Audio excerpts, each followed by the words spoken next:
So, Telehouse, you've just launched your 5th data center, Telehouse South, in that's at your Docklands campus. So, I guess to start with, it'd be good to understand the basic, size, capacity, power. What is it?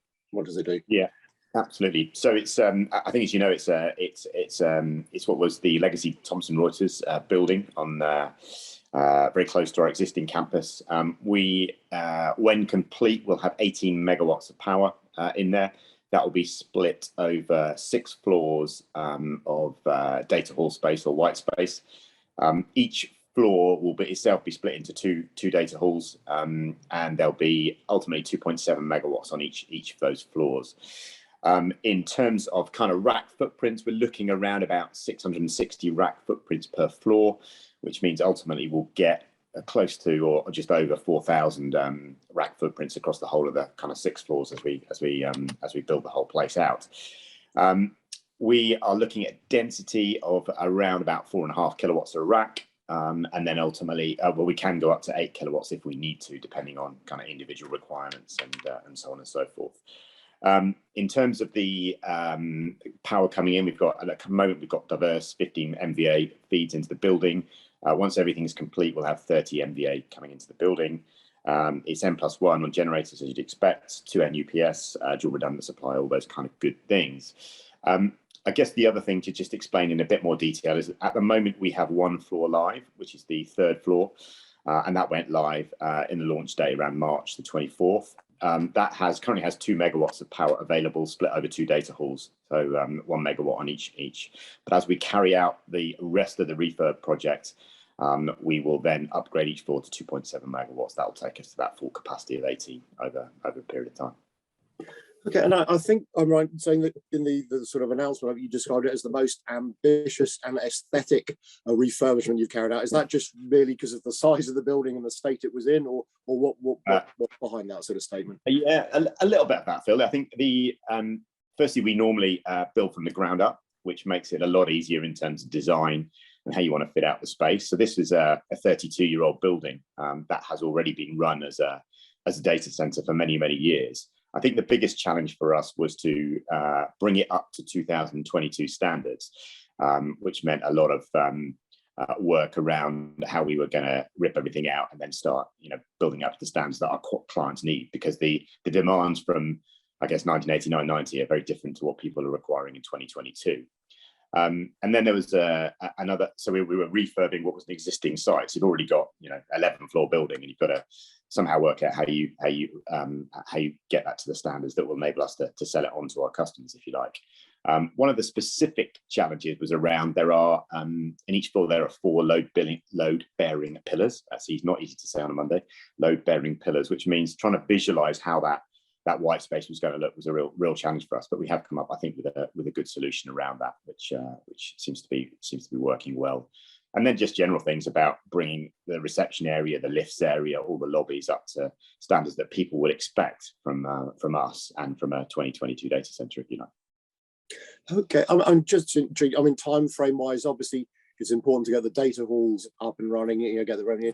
But do you have any kind of time frame as to when you expect to get most of the, should we say, the aesthetics at least done, whether and then you'll build out the halls, I guess, as and when demand requires? Yeah, so we've done the main reception area, which was obviously important for us to open. The loading bay also very important, and the meet me room. So they were all done as part of what we called our initial refresh project. And that first floor went live, as you know, March 24th. We are bringing on floors 7 and 6, which will give us another 5.4 megawatts, and they are on schedule to come live December 2023, so the back end of next year. And from there, we'll build out the remaining floors on a kind of 18-month basis. So we should all be ready all should be complete by mid to end of late 2025. Okay. And in terms of Docklands as a location, I mean, we're familiar with its usefulness, if I could say, like close to London, etc. But there is a bit of a trend, I'm thinking, the edge is being talked about, and I've noticed more activity in our Scandinavian colos are obviously promoting the benefits of their maybe slightly more environmentally friendly, or the free cooling, etc. But just thoughts as to, do you think Docklands will always have a big role to play in the colo market? Yeah, 100%. I think we're definitely an interconnection company. So key for us is providing our customers with the ability to either connect to service providers. For us, links is very important. Links have been with us for 25 years now, and that ability to peer and exchange traffic is super important. And we've also got AWS Direct Connect and the Azure nodes within our campus as well. And that interconnection is really key. I think we saw a massive acceleration in take up in Telehouse North 2. That was opened up in 2016, and we'd effectively run out of space in there by the end of last year. So that only took 5 years to fill 18 megawatts, and that was really driven by an increase in demand.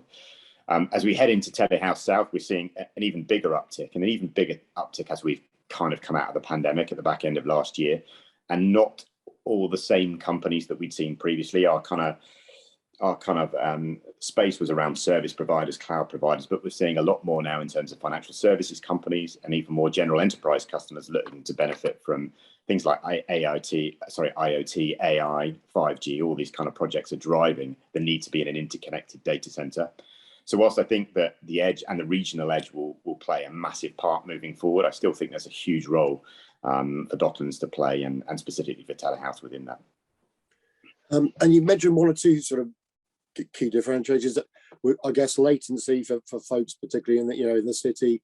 You referenced some cloud companies, fast access to data and apps, and just generally, I guess we can put that under the idea of your partner ecosystem. So perhaps you can give us a sort of full understanding of what it, if someone comes into your data and what's available to them, when they sign up with you. Yeah, absolutely. So I think that you're absolutely right. For us, the proximity to the city, but also to the Docklands itself, so Canary Wharf, is very, very important, as well as the ability to access all of those kind of service providers. I think from once we view all of the 5 buildings within Telehouse Docklands as one campus, so a customer can cross-connect from wherever they are onto the campus to any of those service providers or cloud providers, or even links, or even any of their customers or partners for the cross-connect rather than a lease line connection. So that drives a lot of colocation into our data center. I think also, the other thing is that we from a security perspective, it's also super important. And one of the reasons that we looked and we purchased what was the legacy Thomson Reuters building was because it had a perimeter fence. And I think security is so important for most companies now. And not all of our competitors in the Docklands have that kind of security aspect, which means you can't get in unless you drive up, you stop at the gatehouse, and you have to go through the lock. And that was really important to us as well. So providing that security as well as the interconnection has been really important. But customers get, they also get the ability to leverage our remote hand service, so they don't physically need to do anything in the data center if there's an issue, which particularly during the pandemic was important. They can outsource that to us to go and have a look at their stuff. We can do simple what we call remote hands reboots. We can reinstall cables, all that kind of good thing, without them having to come to site, which is really important for our customers. And in terms of the future, I mean, it might seem a bit greedy of me to ask when you've just announced, number 5, but is there more potential, more scope to develop your campus, whether it's 6 or existing buildings in, any plans around that? Yeah, so Telehouse 6 is that's already in the design phase. That will be refurbing a building that's already on site. So that's another exciting project that we believe will come online back end of 25 or beginning of 26, something like that. And that will give us even more. We're looking at 21 and a half kind of megawatts of capacity on that site. So that's already well into the planning stage and the design phase and so on and so forth. But we, to your earlier question, we see demand continue to grow, and we need to make sure we have the space really for our customers to grow and to attract new customers into campus. So that's a massive project which is already well underway. And I don't think these days we can talk about data centers without talking about sustainability. I'm imagining that more of your customers are sort of inquiring about that aspect of your business. I know I'm pretty confident saying that you are your power is 100% renewable sourced. Yeah. But what other things have you done or are in the pipeline when it comes to addressing those sort of sustainability issues? Yes, it's a great question, I think, and you're right. From 2019, we have been using 100% renewable energy. I think it's really when we are bidding for new projects or working with existing customers that there are a lot more questions around our environmental standards. So in addition to the purchase of 100% renewable energy, we also look at really projects that can give us the most return in terms of reducing emissions, reducing our carbon footprint, or improving efficiency. I can give you one or two kind of specific projects if you like, and the important thing to remember is that obviously our North building is now 32 years old, so there's a lot of work gone on around North and also East, which is about 20 years old now, and specific things like making sure that we are replacing the chillers, so we're bringing in new chillers which are higher efficiency, and that means the reliability and efficiency is enhanced. That reduces energy consumption, reduces carbon footprint, as I say, and reduces emissions. So that's a very simple project where bringing real estate or infrastructure up to modern standards helps us drive out those inefficiencies. We're also doing a lot of work around our West building in terms of the cooling systems. That's a 5-year project to make sure that we're monitoring and managing and making sure that we're only using the energy that we need to, making sure the temperature sets are right, the fan speeds are right, which again drives out use of energy. I guess other things as well, simple things like making sure that we're really focused on waste prevention and recycling. So working very closely with our customers to make sure that they are using as little in terms of, or leaving as little waste as they possibly can, working with our supply chain partners to make sure that we're not over ordering, but also driving them to reduce packaging within the products that they sell to us. And our aim is that by 2030, I think, so what's that, 8 years time, 98% of our waste is diverted away from landfill and into recycling. So those are kind of 2 or 3 of the projects that show, but we're constantly looking at what we can do. We have an energy and sustainability manager, and her role is specifically to drive these projects out across the piece. And again, things like upgrading our BMS system to make sure that we're enhancing our systems control, only using energy when we need to, and making it as efficient as possible. All things that we're looking at on a kind of daily basis, if you like. And in terms of that journey, I mean, everyone's focusing on net zero, whether it's, the government, etc. But do you think, bearing in mind, obviously data centers exist for a reason, and that's to, I won't say fuel, but obviously provide the foundation for the digital economy, which is exploding, pretty rapidly.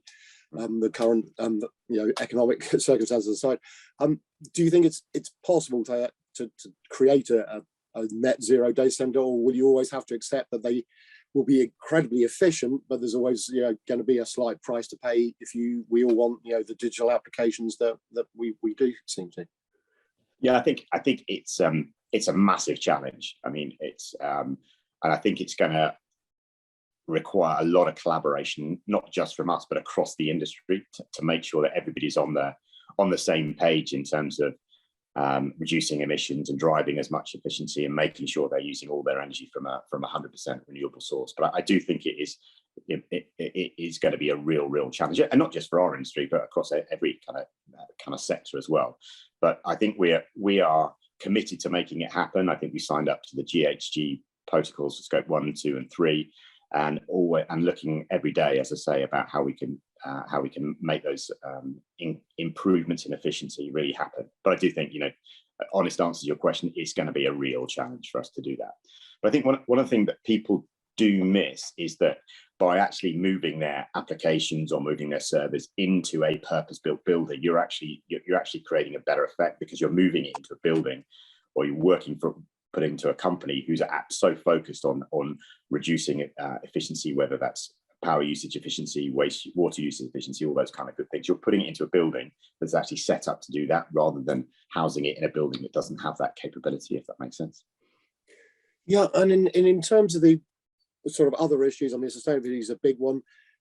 Clearly, geopolitics has sort of reared their ugly head in recent times, and then I guess allied to that, energy prices shot up. So I'm just wondering, I won't say that people sort of looking for colos have been complacent, but do you think there's a renewed interest in where people decide to locate their data centers, or which of colos they choose, bearing in mind they have quite a range of things to think about, whereas maybe 2 years ago, pre-pandemic, life seemed fairly simple in comparison?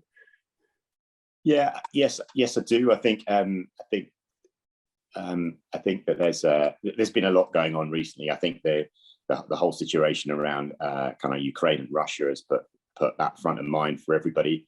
We've kind of done a lot of work in the background on making sure that we are not working with any organisations that have any kind of sanctions imposed upon them. And that's been taken up a lot of time to make sure we've done our due diligence around that. I think in terms of what that's meant in terms of driving power costs up, again, we have a dedicated team working very closely to make sure that we, not just in the short term, because we're fairly confident about where we sit in the short term, but really that longer term, and making sure that we've got energy purchased again from 100% renewable sources, but also at a rate that makes it economically viable for our customers to choose us as opposed to other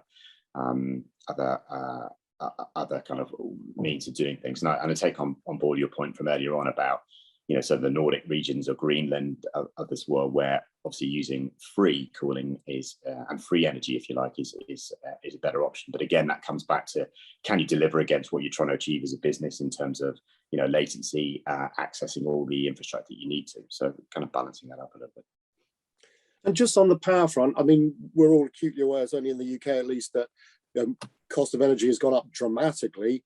And I know you guys are clever and pre-purchase power, in years and years in advance. But I mean, will there at some stage be a sort of major spike, fallout?